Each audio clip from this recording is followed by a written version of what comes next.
ಹರೇ ರಾಮ ಶ್ರೀಮದ್ ವಾಲ್ಮೀಕಿ ರಾಮಾಯಣ ಅಯೋಧ್ಯಾಕಾಂಡ ಸರ್ಗ 11. ಮನ್ಮಥನ ಬಾಣಕ್ಕೀಡಾಗಿ ಕಾಮ ಮೋಹಕ್ಕೆ ಕಟ್ಟು ಬಿದ್ದಂತಿದ್ದ ಪೃಥ್ವೀಪತಿ ರಾಜನಿಗೆ ಕೈಕೇಯಿ ದಾರುಣನಾದ ಮಾತನ್ನು ಹೇಳ್ತಾಳೆ. ನನಗೆ ಯಾರೂ ಅಪಕಾರವನ್ನು ಮಾಡಿಲ್ಲ, ಯಾರೂ ನನ್ನನ್ನು ಅವಮಾನಿಸಲೂ ಇಲ್ಲ. ನನ್ನದೊಂದು ಅಭಿಪ್ರಾಯವಿದೆ, ಅದನ್ನು ನಡೆಸಿಕೊಡಬೇಕು. ನೀವು ಮಾಡಿಕೊಡುವೆ ಎಂದು ಪ್ರತಿಜ್ಞೆ ಮಾಡಿದರೆ ಹೇಳುವೆ ಎಂದಳು. ಆಗ ಮಹಾರಾಜನು ಹೇಳಿದನು, ನಿನಗೆ ತಿಳಿದಿಲ್ಲ, ನೀನೆಷ್ಟು ನನಗೆ ಪ್ರಿಯವಾಗಿರುವೆ. ನಿನಗಿಂತ ಮನುಜರಲ್ಲಿ ಪ್ರಿಯವಾದವನು ಮನುಜ ಶ್ರೇಷ್ಠನಾದ ರಾಮನೊಬ್ಬನೇ, ಬೇರೆ ಯಾರೂ ಇಲ್ಲ ಎಂದು ತಿಳಿದಿಲ್ಲವೇ?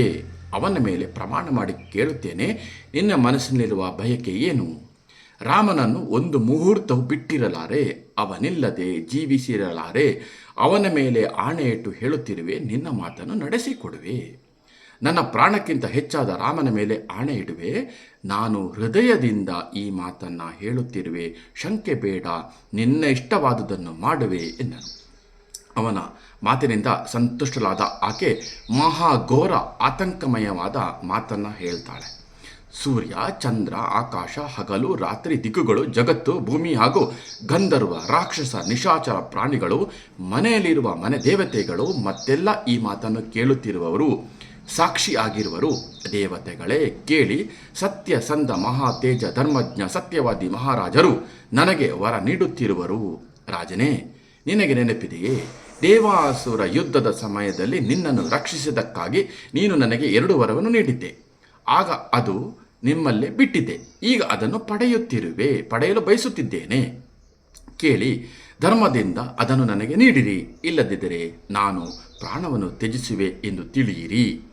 ಮೊದಲನೇದರಲ್ಲಿ ರಾಘವನಿಗೆಂದು ರಚಿತವಾಗುತ್ತಿರುವ ಪಟ್ಟಾಭಿಷೇಕದ ಸಮಾರಂಭದಲ್ಲಿ ಭರತನಿಗೆ ಅಭಿಷೇಕವಾಗಬೇಕು.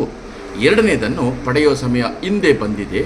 ಅದರಂತೆ ಧೀರ ರಾಮನು ಚರ್ಮ ವಲ್ಕಳಗಳನ್ನು ಧರಿಸಿ ತಪಸ್ವಿಯಾಗಿ 14 ವರ್ಷ ಕಾಲಗಳ ಕಾಲ ದಂಡಕಾರಣ್ಯದಲ್ಲಿರಬೇಕು.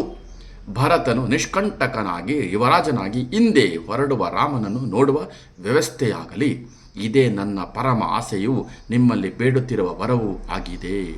ರಾಜನೇ, ನೀವು ಸತ್ಯ, ಪ್ರತಿಜ್ಞೆ, ಕುಲ, ಶೀಲ ಹಾಗೂ ಜನ್ಮ ರಕ್ಷಿಸುವ ರಾಜನಾಗಿ, ಏಕೆಂದರೆ ತಪಸ್ವಿಗಳು ಹೇಳಿದ್ದಾರೆ, ಇಲ್ಲೂ ಸ್ವರ್ಗದಲ್ಲೂ ಪುರುಷನಿಗೆ ಸತ್ಯ ಮಾತುಗಳೇ ಶ್ರೇಷ್ಠವಾದದು ಎಂಬಲ್ಲಿಗೆ ಅಯೋಧ್ಯಾಕಾಂಡದ ಸರ್ಗ 11 ಮುಕ್ತಾಯವಾಯಿತು.